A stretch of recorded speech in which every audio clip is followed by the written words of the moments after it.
The Fallout franchise has some of the best written games of all time and are acclaimed by gamers everywhere. So Bethesda ruined everything. Okay, that isn't fair. I just disagree with the direction that the franchise went in when Bethesda bought the Fallout IP in 2007. But that's not what this video is about. This video is a part of a mini-series of sorts that I'm working on where I talk about every Fallout game in order of release. Predictably, we're going to be talking about Fallout 1 because where's a better place to start than the first fucking game of a franchise? I'm going to be detailing what I liked, didn't like, or thought was an interesting observation about the game. I really like Fallout 1, and it's not even because of nostalgia, but I feel like because of that lack of nostalgia for the game, I can view the game objectively without nostalgia warping my perspective.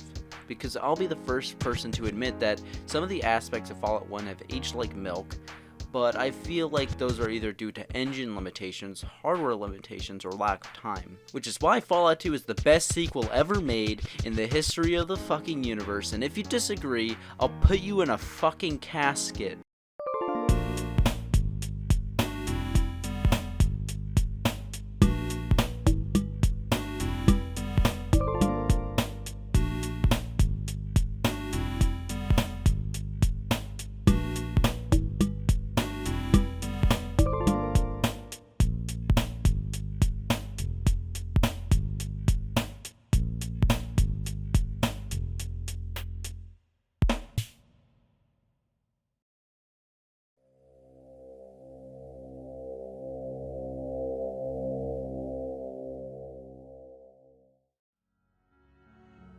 I value writing and gameplay over visual aesthetics when it comes to games, but I have some thoughts when it comes to the visuals. For those of you without working eyes, the game has pre-rendered graphics, meaning there were 3D models that were rendered and compressed into 2D images. I like the effect and how it deals with using 3D rendering technology on limited hardware, but I have a couple problems with it.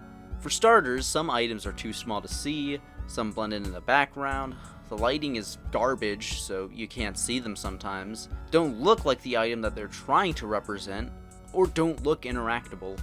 Let's say, for the sake of argument, that some ghouls gave you a quest to fix their water pump with some junk from some part of the sewer. So part of the quest involves finding some pixelated junk in a dark sewer. Without the ghoul leader telling you where the junk should be, it'd be really hard to find the junk.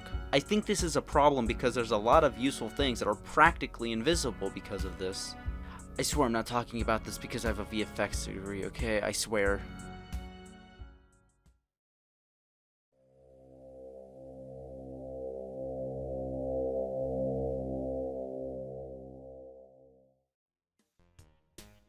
I like how detailed the character creation system is and how much agency you have over how you will affect the world around you. There are 6 combative skills which determine accuracy with the given weapon type, 8 passive skills that affect the world and characters, and 4 active skills that affect their respective part in the gameplay.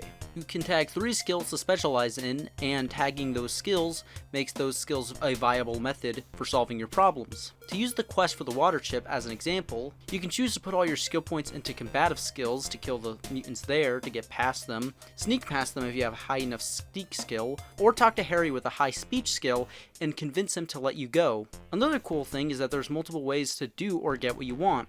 Let's say that you want to get a suit of power armor, some of the best armor in the game. You can get some from the Brotherhood of Steel after getting back from the radioactive hellhole they sent you to.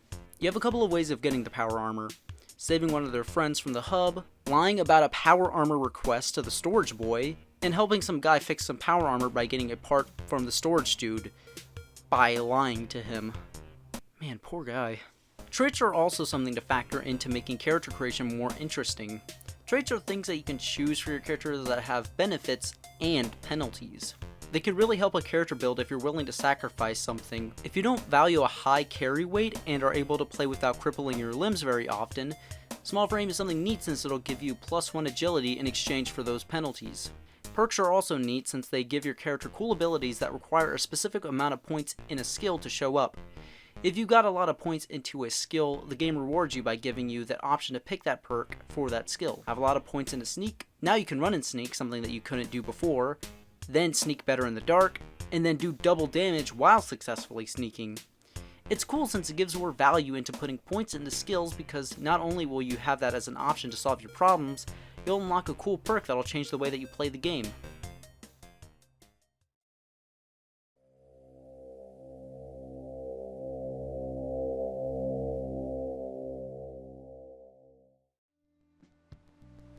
Okay, so as much as I gushed over the character creation system, there are problems with it. First off, some of the skills are kind of fucking pointless. First aid, for example, just heals general injuries, and while that sounds great in theory, it heals so little HP and over time that you don't have the spare during the early game, as the first quest has a time limit of 150 days. The doctor skill is just a better version of first aid, as it can heal crippled limbs and recover more HP. Gambling is arguably a useful skill since you can win more money and more often, but you could just reload the save until you win because there's no consequence to doing that. Something that ties into this is the fact that some skills are far more useful than others. Speech is the apex of this problem as it dominates the dialogue system. One of the ways this is alleviated is the fact that you can't tell which options are the high speech options, as well as the fact that sometimes you'll need an item or know of something in-game to bring it up in a conversation. But other than that, there are no other skills that contribute to a massive part of the game, which constitutes a problem. A problem I have with the combative skills is the lack of weapons or skill viability. Traps, throwing weapon, and unarmed have little to no applicability, on top of the weapons for that skill being utter fucking dog shit.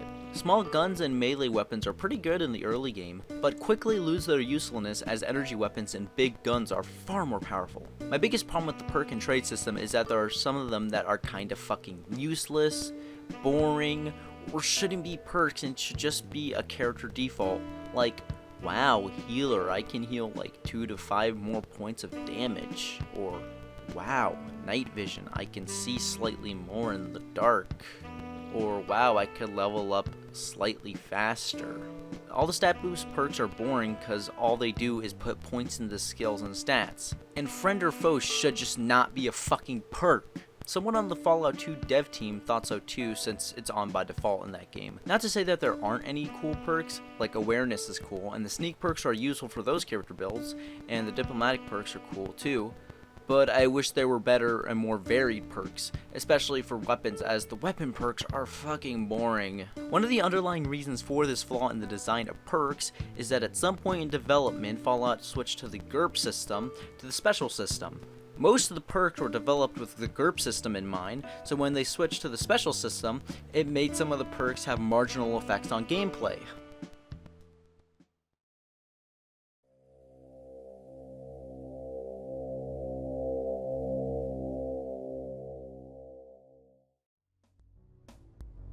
There aren't that many quests in Fallout 1, but the game compensates for this by making multiple ways of characters giving the same quest but from different perspectives with different goals. For example, in Shady Sands you find out where Junktown is and of some of the things that you can do there, such as gambling at Gizmo's casino or trading with Killian, the sheriff and shopkeeper. If you trade with Killian after you're done with your transaction, you witness an assassination attempt on Killian, and then are roped into the conflict between Killian and Gizmo. Killian wants you to get a recorded confession so he has evidence to kill Gizmo. Listen, thanks for saving my life. It's a mighty brave thing to do. Now, it looks like we've got ourselves a situation here. I know Gizmo's behind this, but I need proof. You interested in helping? Which gives you the option to side with Gizmo. All right, we can do this. But you work for me. You better know that nobody ever double-crosses Gizmo and lives to talk about it. You got me? This is a very good way of showcasing side quests so players know where they are. The side quests also give information for other quests more often than not. A good example of this is the Fargo Traders quest, to see what's making their caravans disappear. It's given by this H. Barmer guy looking motherfucker named Butch. You then have to go and find your own clues as to what is making the caravans disappear. You eventually find out where to find the cave where the Deathclaw lives, and when you eventually kill the Deathclaw, you see a super mutant body that tells you the location of their base, which is very important for the main quest. A minor point that I have is the fact that the game has the balls to straight up just lie to you. For example, to join the Brotherhood of Steel, you can do a quest that is obviously a suicide mission to an irradiated part of the map. One of the guards can't even believe that they're sending you down there, and once you join, everyone is pretty upfront about how they sent you there to die. This is brilliant because it showcases the Brotherhood's isolationist values as well as how they treat outsiders. This philosophy extends to the main quest, which we'll talk about right now.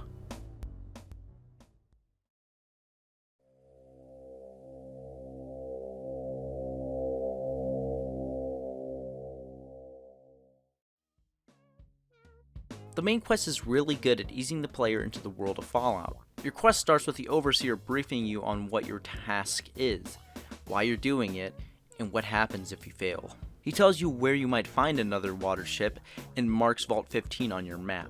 On your way to Vault 15, you stumble across the club sandwich of game design, Shady Sands. From Shady Sands, you learn of the other parts of the world from talking to NPCs that inhabit Shady Sands. Once you get into Vault 15, you find out that the part of the vault that would have the water ship is caved in. From here on out, you have to find your own clues.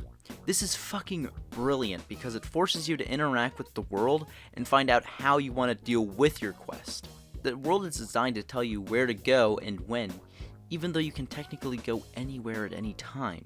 The game has difficult enemies in late game areas where going to them early would be a death sentence. One of the last areas for the second part of your quest is 12 chunks west of Vault 13. You can technically go there first thing if you wanted to. That's basically impossible for first time players. You get hints from quests and NPC dialogue that the northwestern part of the map is a no man's land, where anyone who goes there never comes back. The hub and the boneyard are south, mountains are east, and desolate wasteland north. Whoever goes there never returns. After coming back with the water chip, you can ask the Overseer about settling outside the vault. But the fucker doesn't even let you talk about it because he sends your ass right back into the waste to stop the mutants.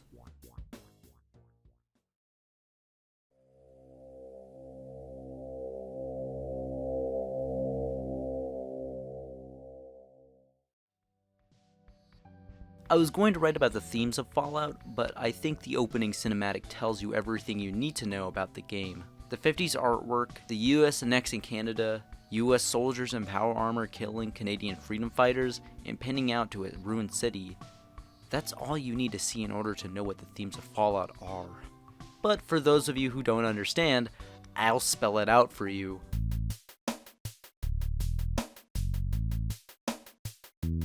The 50s were a time that conservatives idolized during the 80s and 90s. Coincidentally, the same time frame that Fallout fucking got made. So the fact that you see art of that era on a TV while everything surrounding it is destroyed, that's pretty powerful and tells you a lot about the themes of Fallout. Fallout is about the fallout of American society and the flaws of that society that caused the end of the world. Hell, this is even referenced by the fucking Master. Of course. Mutants are best equipped to deal with the world today. Who else? The ghouls? Please. Normals? They brought nuclear death to us all. This will be the age of mutants. A major theme of Fallout is society, or the lack of society, and how to rebuild society after the end of a civilization. This is something I think is reinforced by how hard as nails the game is. You have to play by other people's rules, kill them, convince them, trick them, or die. Something interesting is most speech checks are manipulative, misleading, or threatening. Whenever you do a speech check, it's always to sway the benefits to you. This sounds like a criticism, but I actually like this since this reinforces the theme of no society, so you gotta get by however you can. With those themes in mind, let's talk about the Master since, like most villains, or at least the good ones, he's a culmination of the themes presented throughout the game. His plan is to turn all humans into one mutant race that has one goal under one unified leader. He justifies his plan through the brute strength of his mutants and the higher intelligence of some of them, saying that they can survive where other races cannot because of their immunity to radiation. In his mind, recreating the societal structure that ended the world is kinda silly, to say the least. Something I think is interesting is how you can't argue with the Master from a moral point of view, because as far as he's concerned, his plan is moral since it will lead to the greatest civilization. You have to prove that his plan can't work rather than appealing to morality. If you did the Brotherhood initiation quest, you meet Zax, who can give you information about the FEV mutagen. Paladin Rhombus tells you to go to Vri if you want to talk about your findings, and she gives you her research on how to deal with the mutants. She concludes that they have to find the source of the mutants and destroy them, since mutants can't procreate and would eventually die out. When you tell the Master this, he thinks it's a forgery, and when he comes to the realization that his plan won't work, he accepts that the ends no longer justify the means, and he kills himself under the weight of the terrible things that he's done in the name of progress. The final encounter with the Master is so nuanced and is so satisfying. When you come back, you're exiled from your vault and left to roam in the wastes. Or you can shoot the Overseer for being a dastardly little prick.